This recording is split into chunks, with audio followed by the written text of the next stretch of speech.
யாருக்கெல்லாம் அஷ்டம சனி, ஜென்ம சனி, கண்டக சனி, ஏழரை சனி தொடங்குது, பாத சனி, இவங்கெல்லாம் இந்த ராசிக்காரர்கள் இருக்கிறீங்களோ விநாயக பெருமான இறுக்கமா பிடிச்சுக்கங்க.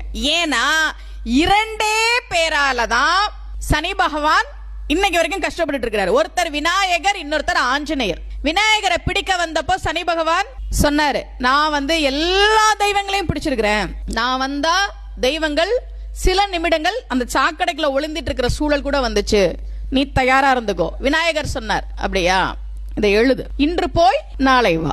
இன்னைக்கு கொஞ்சம் வேலையா இருக்கிறேன், நான் கோவில் கும்பாபிஷேகம் இன்னைக்கு தான் நடந்து முடிஞ்சிருக்கு, எல்லாரும் என்கிட்ட கோரிக்கையெல்லாம் வச்சிட்டு இருக்காங்க, அதெல்லாம் நான் நிறைவேற்றணும், நீ நாளைக்கு வா, இன்று போய் நாளை வா. அடுத்த நாள் வந்த சனி பகவான், நீ என்ன எழுதி கொடுத்துட்டு போன, இன்று போய் நாளை வா, நாளைக்கு வா. இன்னைக்கு வரைக்கும் விநாயக பெருமானை சனியால பிடிக்க முடியல. அப்போ சனியால கஷ்டம்னா விநாயக பெருமானைத்தான் நாம் வழிபாடு செய்ய வேண்டும். அதை முதல்ல நம்ம புரிஞ்சுக்கணும்.